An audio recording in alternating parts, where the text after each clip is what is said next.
आज का हमारा टॉपिक है प्रोपोजिशन थ्रू। थ्रू का अर्थ होता है के माध्यम से, के द्वारा, आर पार। तो चलिए हम देखते हैं किन किन सिचुएशन में थ्रू का प्रयोग करते हैं। तो इसका फर्स्ट यूज होता है के माध्यम से, के द्वारा या के जरिए के अर्थ में हम थ्रू का प्रयोग करते हैं। एग्जाम्पल के माध्यम समझते हैं। हमारा फर्स्ट सेंटेंस है ही न्यू इट, उसने यह जाना, थ्रू ए न्यूज़पेपर, मतलब न्यूज़पेपर के माध्यम से या न्यूज़पेपर के जरिए या न्यूज़पेपर के द्वारा। नेक्स्ट सेंटेंस है वी लर्न सो मच, हम बहुत अधिक सीखते हैं, थ्रू रीडिंग, मतलब पढ़ने के माध्यम से। तो थ्रू का पहला यूज क्या हो गया?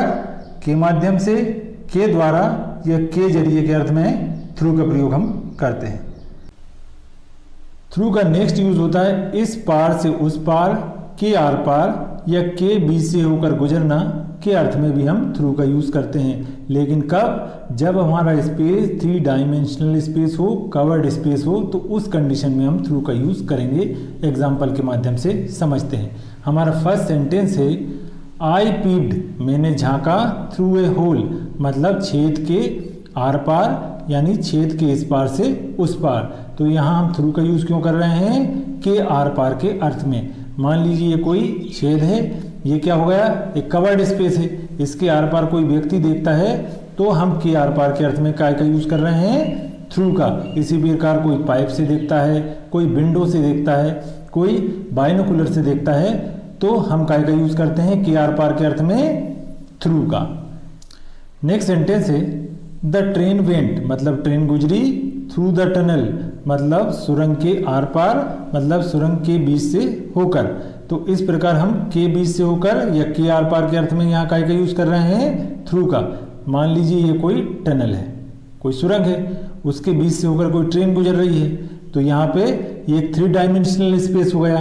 तो इस कंडीशन में हम काय का यूज कर रहे हैं? के आर पार के अर्थ में काय का यूज कर रहे हैं? थ्रू का। इसी प्रकार कोई डोर से पार हो तो भी हम थ्रू का यूज करेंगे, कोई फॉरेस्ट से गुजरे तो भी हम थ्रू का यूज करेंगे। लेकिन कोई रोड है, रोड के आर पार कोई क्रॉस होता है, तो उस कंडीशन में हम काय का यूज करते हैं? एक्रॉस का, मतलब एक्रॉस द रोड, रोड के आर पार, एक्रॉस द रिवर, रिवर के आर पार। लेकिन यदि कोई 3 डायमेंशनल स्पेस है तो हम काय का यूज करते हैं? थ्रू का।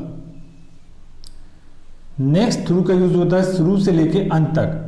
तो एग्जाम्पल के माध्यम से समझते हैं। हमारा फर्स्ट सेंटेंस है पीपल गोट बोर्ड, मतलब लोग बोर हो गए, एंड कुड नॉट सिट, और बैठ नहीं सके, थ्रू द नाइट, मतलब पूरी रात या शुरू से लेके अंत तक। तो यहाँ हम थ्रू का यूज क्यों कर रहे हैं? शुरू से लेके अंत तक के अर्थ में।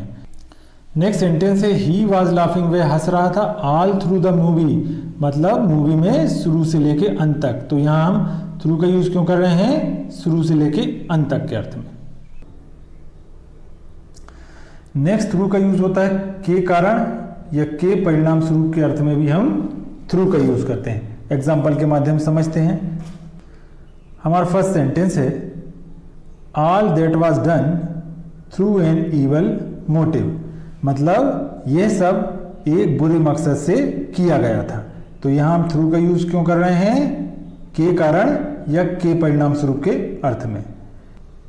नेक्स्ट सेंटेंस है we lost the war through the bad organisation, मतलब हम खराब संगठन के कारण युद्ध हार गए।